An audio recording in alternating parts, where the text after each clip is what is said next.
Hello, my friends. Welcome back to English Learning Podcast. I'm Emma, and today I want to take you on a journey. It's a journey that almost every English learner dreams about. The journey from being a complete beginner to finally speaking English with confidence and fluency. Now, many learners ask me, Tom, what is the best order to learn English? Should I focus on grammar first or vocabulary? Should I watch movies or read books or just speak as much as possible? These are excellent questions. And the truth is, if you try to learn everything at the same time, you might feel lost or overwhelmed. That's why today I will guide you step by step. I will show you a clear order, a pathway that takes you from the very first stages of learning English all the way to advanced fluency.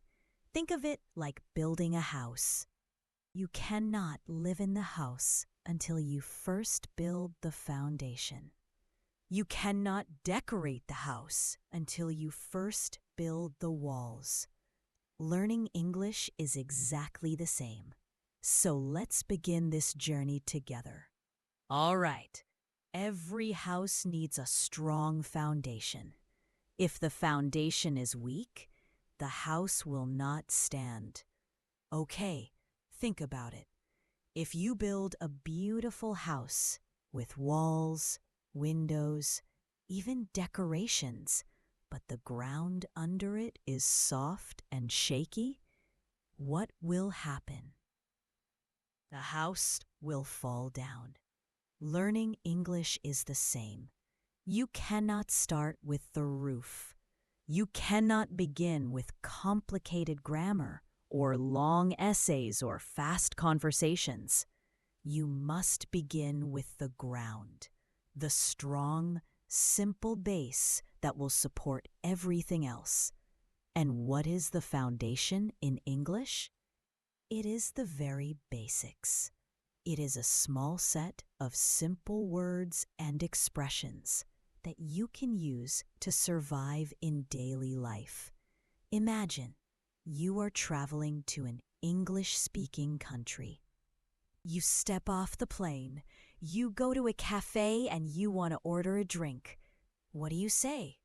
You don't need long sentences, do you? You don't need perfect grammar. You only need something simple. I want water or coffee, please. Okay, as simple as that. Later, you walk down the street. You are lost. You want to find a train station. What do you say? Something like, "Where's the bus?" Or, "Where is the station?" Simple, direct, easy to understand. Yeah, this is your foundation.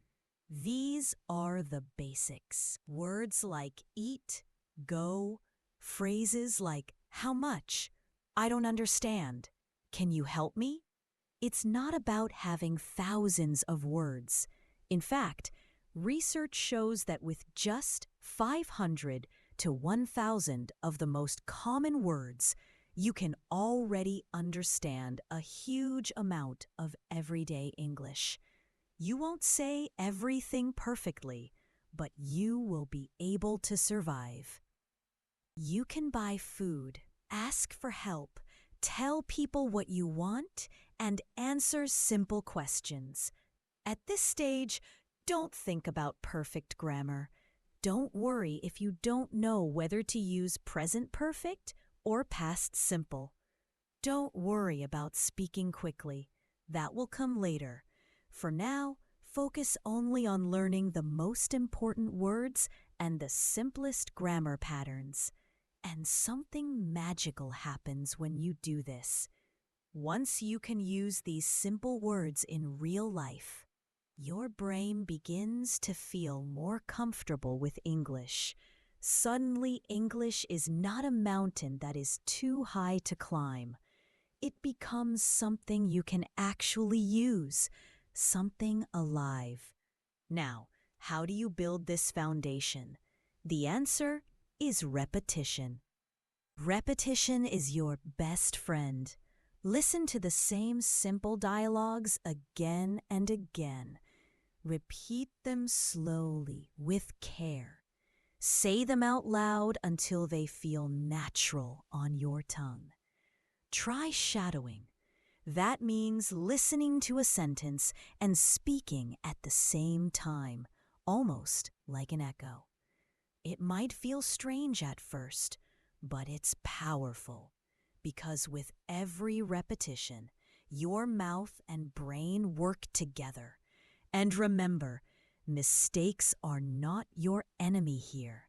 Mistakes are proof that you are learning, that you are building.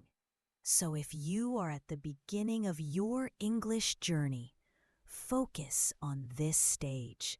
Do not rush ahead.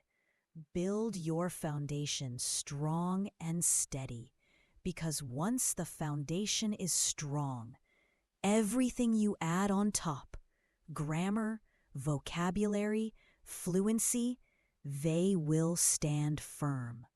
Okay, now let's go back to our house. You already have the foundation. The foundation is strong. The base is solid. But you cannot live on a foundation alone. Imagine sleeping outside on bare concrete. No walls, no roof, no windows. It's impossible. That's why the next step is to build the structure, the walls that rise above the foundation and begin to give the house its shape. The same thing happens with your English. Once you have the basics, once you have the small set of survival words and expressions, you need more words.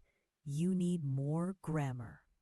You need to start creating sentences that are longer, richer, and more flexible.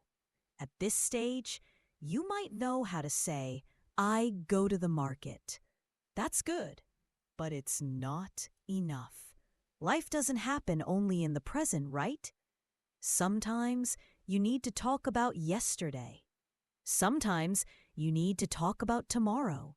Sometimes you need to talk about things that are happening right now or things that happen regularly. So instead of only saying, I go to the market now, you can say, I went to the market yesterday, or I will go to the market tomorrow, or I'm going to the market now. Do you see how your world is expanding? Suddenly, you're not trapped in one moment. You can travel in time. You can express past, present, and future. That is the power of building the structure.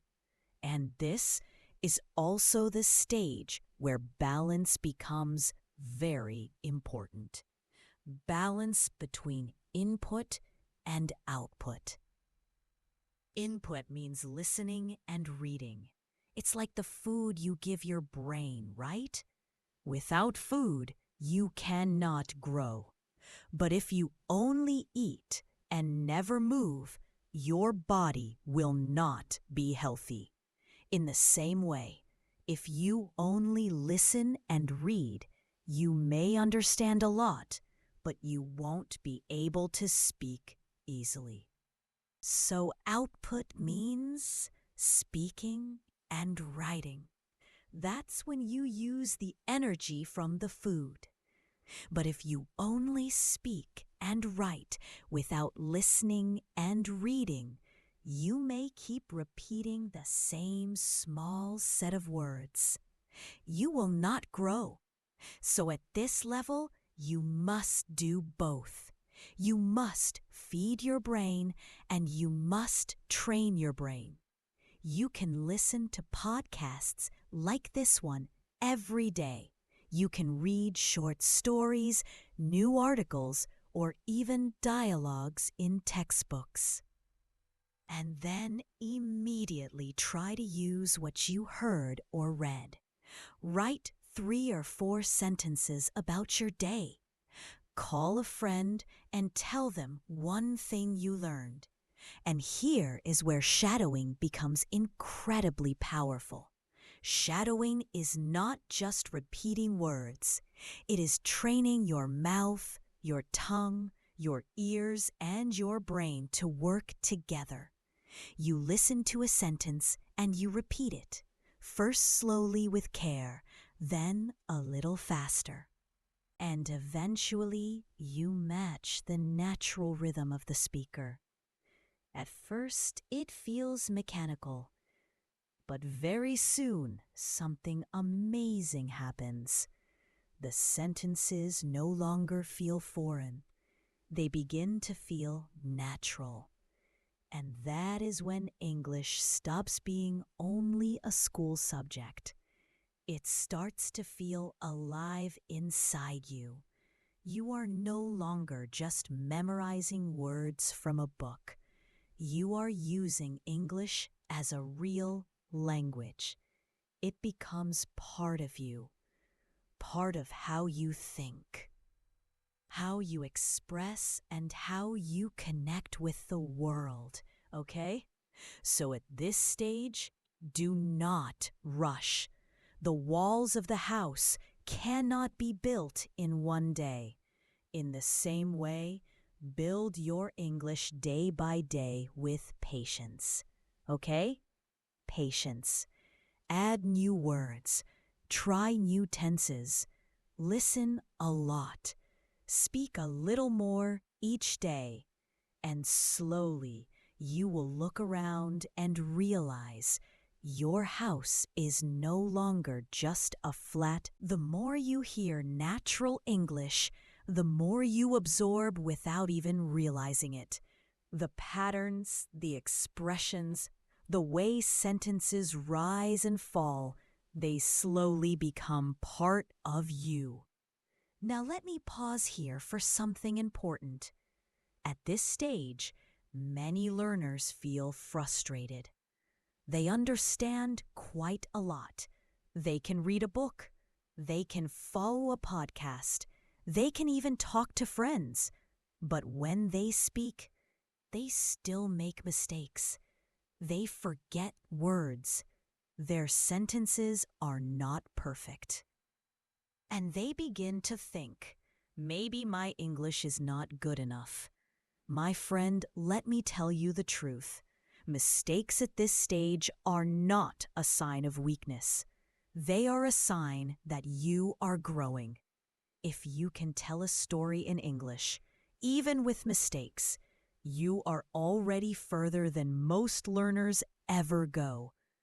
Do not be ashamed of mistakes. Wear them with pride.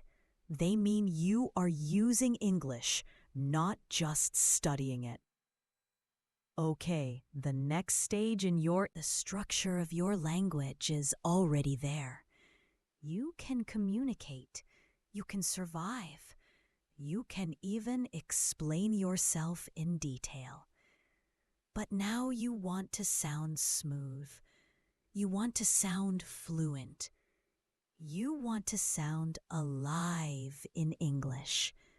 This is when you begin to work on your pronunciation. You start paying attention not only to what you say, but how you say it. You learn the rhythm of English sentences, the music of intonation, the way native speakers connect words together. Instead of saying every word slowly and separately, you learn to flow. What do you want to do becomes, what do you want to do? These small changes are decorations. They make your speech sound natural and fluent, not robotic. Your vocabulary continues to grow, often to 8,000 words or more. But here's the difference. You no longer memorize words for a test. You are learning words naturally through reading novels, listening to podcasts, or having real conversations. These words stay with you because they are connected to experiences and grammar. At this stage, grammar is no longer something you stop to think about. You don't pause and ask yourself, should I say, I have been or I went? The right choice just comes. It feels automatic, almost instinctive. It is the same as walking. You don't think about how to move your legs. You just walk. This is when you realize that English is not something outside of you anymore. It is inside you. It has become part of who you are. Okay, my friends, that is the journey from beginner to fluent. First, you build the foundation with basic words and grammar. Then you build the structure with more vocabulary and balanced practice. Then you expand the rooms with real-life situations. Next, you decorate with natural pronunciation, idioms, and advanced grammar. And finally, you live in the house. You live in English with fluency. The most important thing is not to rush. Do not try to skip levels. Walk step by step, and every step will prepare you for the next one. Thank you so much for joining me today. If you found this episode useful, make sure you subscribe, share it with a friend, and listen again tomorrow. Remember, learn slowly, learn daily, and fluency will come. I'm Tom, and this is English Unleashed. Bye for now.